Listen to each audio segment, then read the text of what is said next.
Right behind me, we have the best, easiest, and cheapest chicken coop that you could ever make. In fact, this right here is the best embodiment of the words easy and efficient that you could ever come across. And in today's video, I'm going to be showing you guys around and how I made this awesome chicken coop. So please stick around.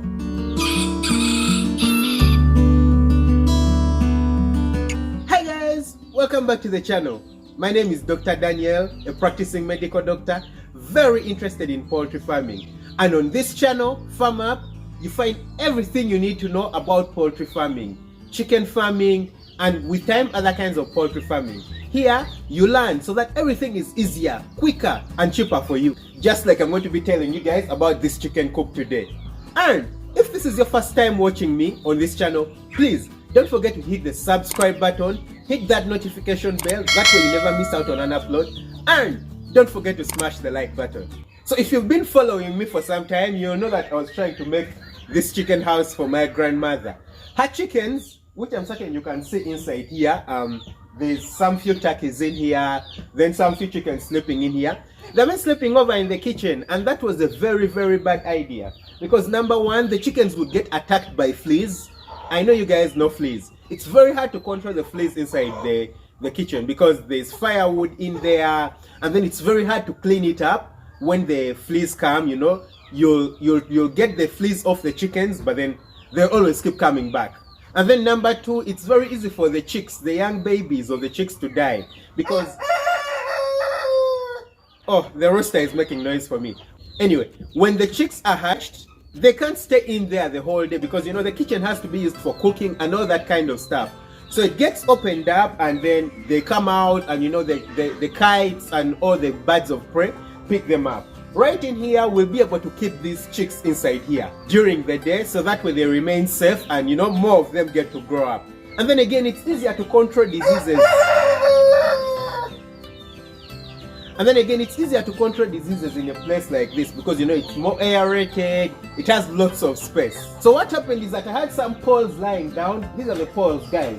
These poles, I had some of them lying down from the construction of my old chicken house. And so there was a goat house here, a house which used to, you know, it was a shelter for the goats. It just had an iron roof. So what I decided to do was simply to get the iron sheets off, which are actually these iron sheets. I decided to make use of them. So the only things I basically bought for this chicken structure was this wire mesh and the iron sheets, which I used at the top, and of course a few nails. But these iron sheets at the bottom and the poles were already present. But in the end, it was very cheap.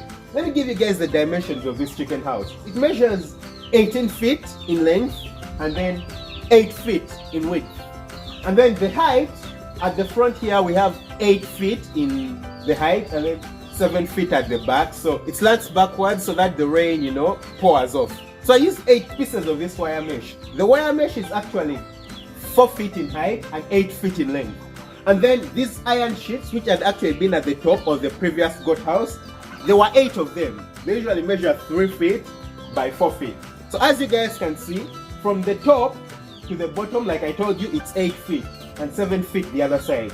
So this right here is 3 feet. Then we have, you know, 4 feet or 5 feet remaining all the way to the top.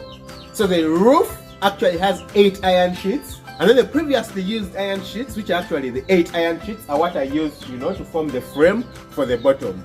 So guys, we're going to open for the chickens and the turkeys to get out, so that we go inside and we take a look and see what it looks like on the inside.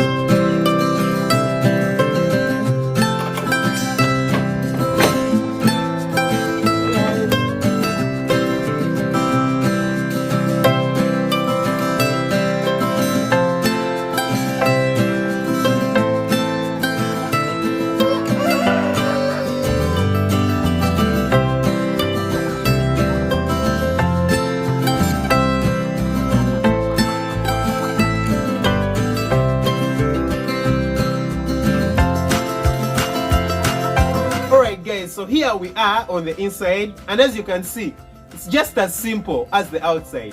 The birds have gone out. Guys, we're free range our birds. No, the local chickens and the turkeys, we don't keep them intensively, so they literally just use this place for sleeping.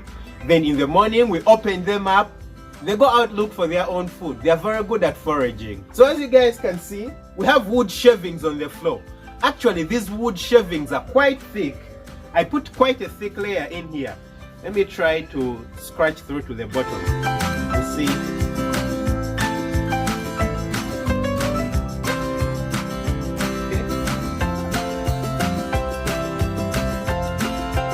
Guys, this is the depth. Yeah, it's quite deep, guys. It's quite deep. It's way more than 5 inches, probably 6, 7, almost a foot, honestly. Probably 8 inches. So this is quite deep, and this was very important because, guys, I didn't use concrete at the bottom here because it would have been a very high cost, and it's really not necessary. The birds don't spend most of their time in here. They just come here to sleep, and then in the morning they get up and go away. So this structure, if we are to keep birds intensively here, it would take up probably around 60, 70 birds. But then considering we don't do that, the birds can always just come in here, sleep, and then go away. And with that, we can even keep more than 100 birds. Probably, you know, close to 150 birds inside this small structure because they just come in here, sleep, and go away. Then right here, we have roosting patches. Yeah? These are patches that I made. These are roosting patches that I made myself. Like I told you guys, they are very important because birds naturally love, you know, to sleep up, to fly around, and that kind of stuff. You don't want them just staying on the ground because they're not comfortable that way. Then right behind, you can actually see a tarpaulin. There's a red tarpaulin. And the purpose of that tarpaulin is because the structure is all completely open. Occasionally, there's lots of rains that come from the other side. So the purpose is, you know, since the birds most probably are going to be roasting on the patches, we just wanted to create something like a cover for them so that the wind doesn't overblow them. Of course, wind is not an issue and cold is not an issue for birds because they have feathers. Guys, naturally birds sleep in trees, they sleep on the outside and they never worry about the rain. The rain hits them and they have feathers. The purpose of their feathers are to keep them warm. So you guys shouldn't worry about the fact that the chicken house is actually open. No. The more important thing is actually the aeration. And again, you might be thinking, why did you use, you know, a completely open chicken house? Guys, I had to use this because we're in Africa. Yes, you're not in North America or places where you have winter. No, here it's hot all the year round. It's like summer all year round. So we're not worried about like freezing cold. That's why we don't need to put walls all the way up. And we need aeration. So that's why the chicken house is built just like this. So then you might be wondering, how much did it cost for you to build this chicken house? Guys, it cost me way cheaper because I had some of the materials. Like I said, I already had some of the poles. I already had the iron sheets which are on the side. But if I put everything together and I imagine I was buying everything, the iron sheets at the bottom, the poles, and I had to buy everything, it wouldn't cost you anything more than $170. I've tried to put the costing together. $170 to build this awesome chicken house.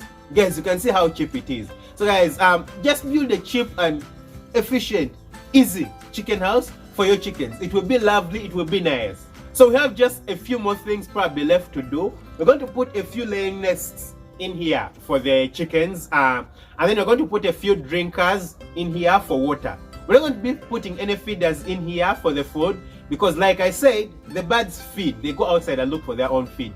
But we shall be leaving the door open and put a few drinkers in here. That way, when the birds want to drink water, they can always just come back, drink water, and then go out and forage for their food. So guys, yeah, that was it. Very quick, easy, and simple. In case you have any questions, leave them in the comment section below. Otherwise, love you guys lots. See you in the next upload. Bye bye. Hello everyone. I have very beautiful news for you all. We here at FarmUp have decided to come up with a FarmUp community. This is going to be a subscription-based platform where we meet 3 times a month using Zoom calls. So it's going to be a video-based forum, and we share all the best poultry ideas with each other. I'm an expert at deep litter farming, and I have a colleague who is an expert at free-range poultry farming. He currently keeps over 5,000 broilers on a free-range system, and he has done this for years. So you'll be able to ask us any questions that you have, and we shall share information with each other. Iron sharpens iron. So let's get our great minds together as we help each other to farm up. The subscription fee will be a mere $25 per month. So if you're interested, just send me an email at farmuppoultry@gmail.com. I'll also leave the email in the description. So send me an email, let's link up, and see you in the class.